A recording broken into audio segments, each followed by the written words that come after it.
What up? What up? So the New York Knicks played against the Golden State Warriors last night, and after watching this game, something about the New York Knicks is just incredibly off. This team, the morale looks absolutely shot. Now, again, I understand that it's deep because losing a star player in Jalen Brunson hurts any team, you know. But the Knicks just look off. Last night when they played the New York Knicks, it was the first time that Karl Towns got to play against Draymond Green after his comments about why he didn't play against the Warriors in that first game. Let me play the clip of what Draymond Green said. Obviously, they ain't had Cat. Some would say he didn't play because Jimmy was in the building. I don't know. Oh, it's but, like that. I'll tell you what. Though, I saw Cat Pops yesterday at the game, and it's always love. I got mad love for the OG.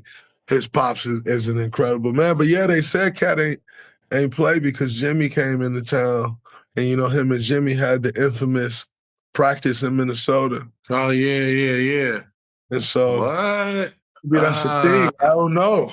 That's a conspiracy theory. Says he was hurt.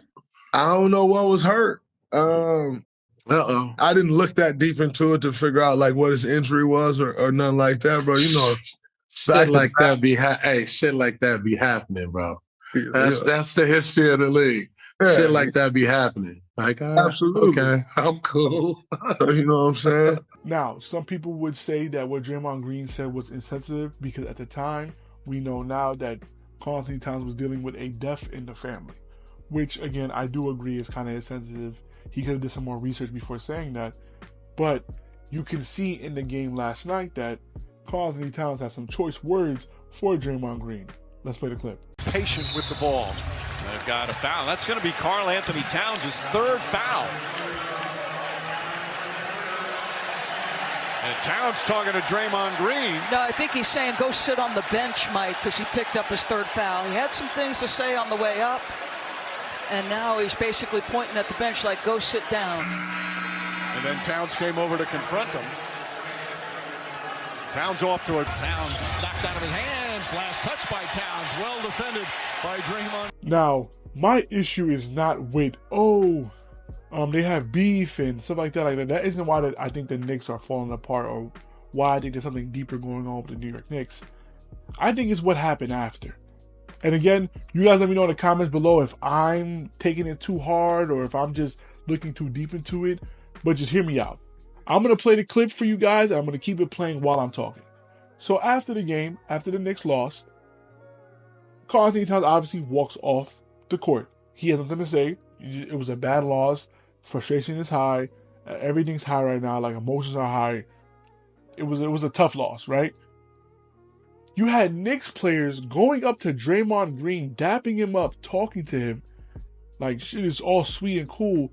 When, one, you guys just lost this game. And also, this man was just talking crazy about your teammate. Now, again, I know what some people are going to say in the comments. Oh, it's not that deep. It's not that deep. I think if you play organized sports as a team, it's deeper than a team. We're a family. I play organized sports. Anyone who plays organized sports and wanted to win and play to win knows exactly what I mean when I say that. We're not playing just, oh yeah, we're just friends. Ha ha. No, we're a team. Like, we're trying to win a championship together. Like, we're not just regular friends. Like, to me, that's how I see it. I see it as, listen, this is a brotherhood. This Knicks team looked really good for majority of the year, in my opinion. Like, we're not just, oh yeah, we're the New York Knicks. Nah, we're a team, bro. Like, we're a family. And I couldn't imagine if I was playing organized sports again, if I heard that a player on that team would say something crazy and unprofessional like Draymond Green said on his podcast or on his platform, said something so unprofessional without doing research on what was really going on, and for me to go up to him and act like everything's fine when I'm no matter what, I'm gonna have the back of my teammate. So I think that in itself looks bad for the New York Knicks. Like, the morale, like, again, I could be looking too deep into it. I could be just exaggerating it. But I think that says a lot on what the New York Knicks locker room may potentially look like. Because there's no way in hell, my man's got a problem with somebody because somebody said something very unprofessional or just very rude about my friend. Like, just said something that was just not true. And I'm going to go up to him and dap them up like, yeah, you still my guy or whatever. Nah, that ain't cool. I would feel away if my friend did that. I'd feel away if anybody on my team did that. One, we just lost the game. There shouldn't be no, like, whatever. Like, again, I understand sportsmanship and everything, but maybe I'm at fault for saying this, and I'm just being completely honest. I prefer loyalty and a family over sportsmanship every day. They could fine us or whatever. We're a team, we stick together. It's us against everybody else, not us with everybody else. Absolutely not. But again, I could be looking too deep into it. We also had a situation where Josh Hart and Tom Thibodeau looked like they were getting into it on the sideline, which is obvious. Listen, they're losing games right now. They lost Jalen Brunson. Tension is high. The Knicks, that's another thing I want to talk about in this video before I cut it off, The Knicks don't look that good without Jalen Brunson. Now, that isn't nothing too insane because, listen, not having your star player, your team doesn't look as good. But they kind of look incompetent without Jalen Brunson, especially in clutch moments. Prime example is that Lakers game. That last possession, they could have scored.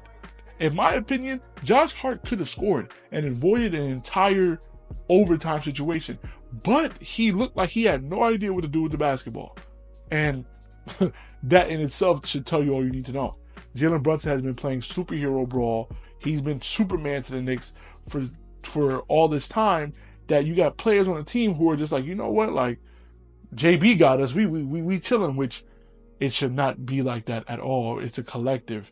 Again, there's no reason why you should be relying on him so frequently. Even after that, in the overtime with the Lakers after JB went down with his injury, the Knicks looked like they had no idea what they were doing until OG Anunoby just got an and one out of nowhere just to be like, you know what, like, we got to stay in this game some way, somehow.